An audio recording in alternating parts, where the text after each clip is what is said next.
Hi, welcome back to another video. So here's the thing, I was pretty tired of working on the floor, on cheap foldable workbenches, on makeshift tables, and not having a proper place to work on. So I've built this, my movable workbench made mostly out of recycled materials. Let me show you how I've made it. Trying to reduce material costs, I've bought this stack of pallet wood for really cheap. But often cheap things comes with a hidden price tag, and in this case was in the form of cleaning and preparing the wood. I first hammered the nails in and then used my belt sander with a coarse belt to get most of the grime off. The final step was done with my random orbit sander with a 120 grit pad, which left me with a smooth and clean surface. For the tabletop I wanted something that flat from the beginning, so I got one full sheet of 16mm MDF. I got the sheet cut in 3 equal parts at the home center, and first I laminated 2 pieces together. I've made sure to use plenty of glue and a lot of clamps, so in the end I got a nice thick sheet that would be stable and not bow over time.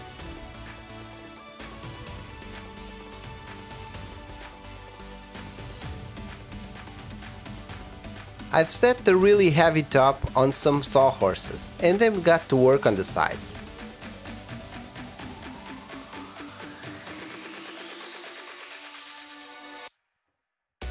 I took advantage of the parts being a bit bigger than 1200 by 800mm, which was the size that I wanted my top to be, so I used that extra space to trim the edges. It's always better to have some margin to fine-tune the dimensions after glue-ups rather than to rely on a perfect alignment, something I've learned from watching countless hours of YouTube videos. I've chosen the best looking pallet deck boards and off camera used my track saw to get one edge perfectly straight.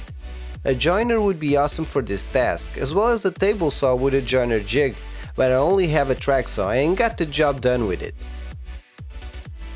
I've cut the deck boards to rough size on the miter saw and lined the jointed edges with the tabletop, which at this stage is upside down. Then I've marked the area where to add glue, gave it a good glue coverage and clamped the board in place. I've then added some pin nails just to lock the boards until the glue dried. By this time I didn't have a pin nailer gun, so I just hammered the pins. The miter saw gave me a clean edge to make some butt joints, and then I cut the excess with a flush trim saw. I've selected the 4 straightest and best looking pallet runners from the lot, and cut them to size.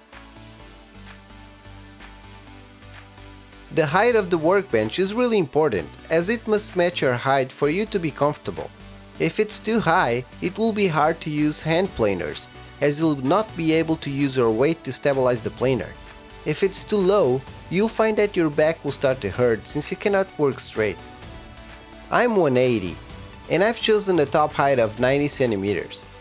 I will not say that this is going to work for everybody. Some might say it's too high, for some it's too low, but I feel really comfortable with it, and in the end I think that's all that matters.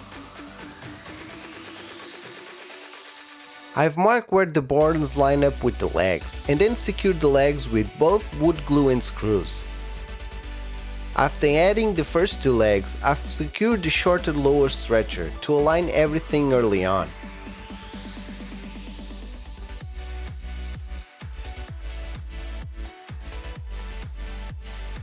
I've then added the 2 remaining legs the same way, with more wood glue and screws, and added the remaining shorter stretcher. Then came one of the hardest tasks, flipping the whole thing. I had to ask my lovely wife for help, and even though I tried to support most of the weight, I couldn't have done it without her. Thanks, love.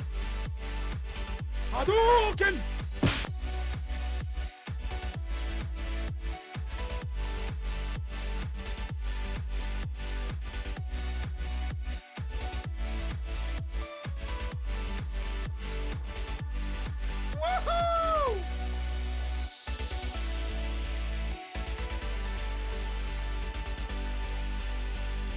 I've then added the 2 long bottom stretchers the same way as before, with glue and screws.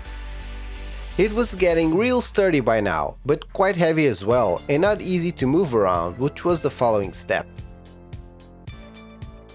I've used a design that I had tested before, which is to mount the casters on a swiveling surface.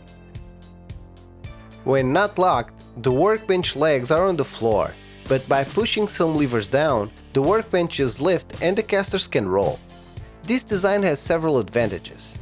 You can use whatever casters you want, as foldable casters can be quite expensive.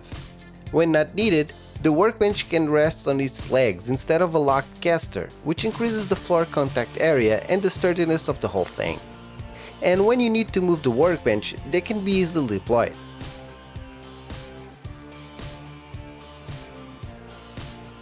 I still had the last third of the MDF sheet I've used for the top, and I used it for creating a lower shelf. I cut some notches with my jigsaw so that it would fit between the legs. Right now, it's just a matted storage, but in the future I would love to see a CNC in this spot.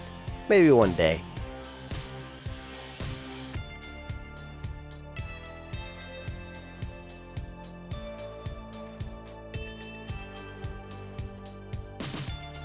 Then came the finishing stage.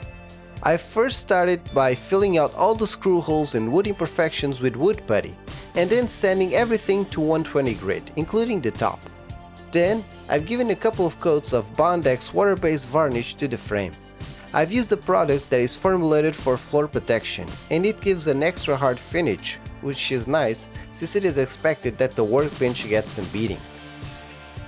On the MDF top, I first seal it before adding the varnish, so that the varnish creates a protected layer instead of soaking the MDF.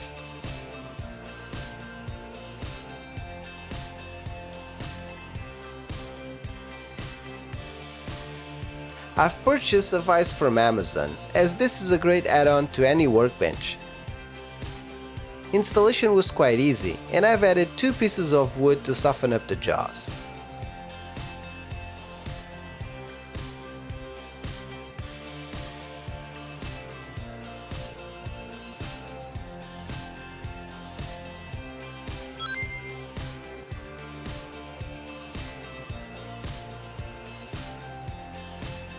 The last task was to cut a notch on the front stretcher to add a small drawer. I like to keep pencils, X-Acto knives and tapes nearby, but without a proper place to store them, they are easily lost and not around when needed, so a small drawer would fix this. And here it is, my workbench! The design is not new, it's a mix of a lot of stuff that I've seen online, and it's definitely not the fanciest out there, but it does get the job done. It's sturdy enough and easy to move around, a must-have feature in any small workshop. Well, I hope you liked this build, and if it gave you some ideas on how to build your own workbench, let me know in the comments below. Also, please consider subscribing and smashing that thumbs up button, it will help me a lot. Stay tuned, as I have some ideas on further improvements that I'm quite eager to try. See you on the next video and take care out there!